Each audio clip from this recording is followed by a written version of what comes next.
لوگ ایک دوسرے کے اوپر بہتان لگاتے ہیں اور یہ بھی نہیں سوچتے کہ یہ کتنا بڑا جرم ہے اور کتنی بڑی اس کی سزا ہے، اور اگر پتہ چل جائے ان باقیوں کو بھی جن کے سامنے اس کے اوپر بہتان لگایا تھا کہ یہ جھوٹ بول رہا ہے، تو بڑے آسانی سے کہہ دیتے ہیں ہم نے تو مذاق کیا تھا۔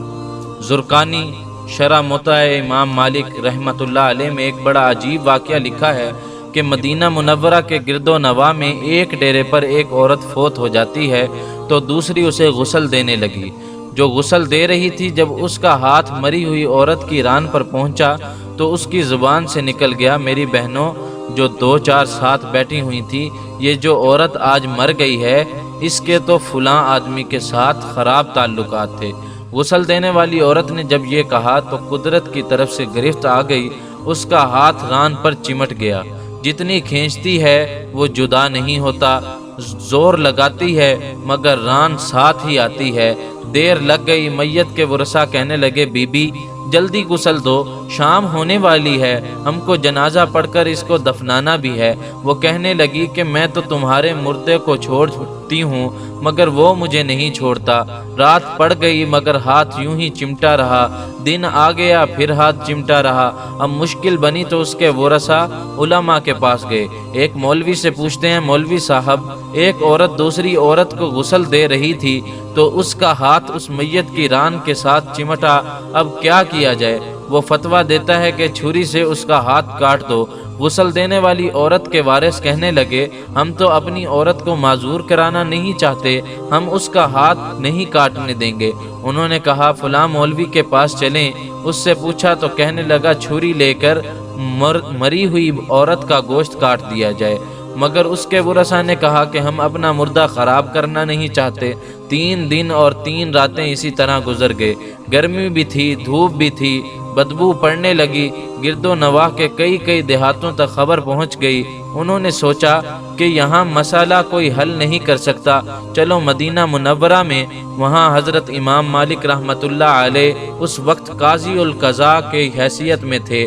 وہ حضرت امام مالک رحمۃ اللہ علیہ کی خدمت میں حاضر ہو کر کہنے لگے حضرت ایک عورت مری پڑی تھی، دوسری اسے غسل دے رہی تھی، اس کا ہاتھ اس کی ران کے ساتھ چمٹ گیا، چھوٹتا ہی نہیں ہے، 3 دن ہو گئے ہیں، کیا فتویٰ ہے؟ امام مالک رحمۃ اللہ علیہ نے فرمایا وہاں مجھے لے چلو۔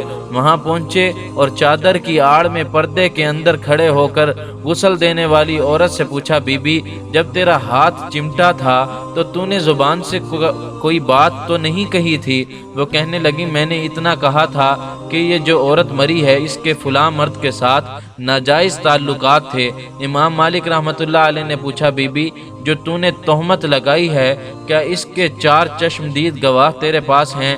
کہنے لگی نہیں۔ پھر فرمایا کیا اس عورت نے خود تیرے سامنے اپنے بارے میں اقرار جرم کیا تھا؟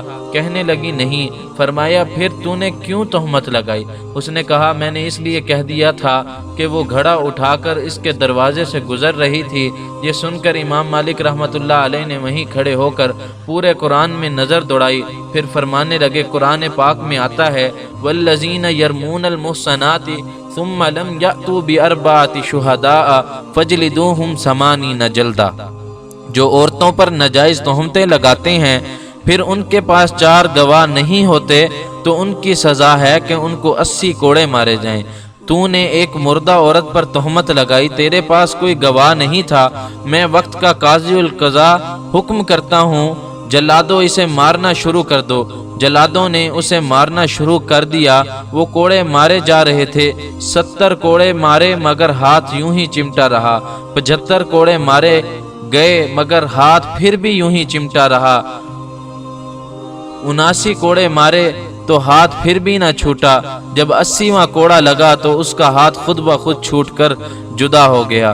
تو میرے بھائیوں کتنا بڑا گناہ ہے کسی کے اوپر تہمت لگانا۔ اللہ تبارک و تعالی ہمیں کسی کے اوپر بہتان درازی اور تہمت لگانے سے بچائے۔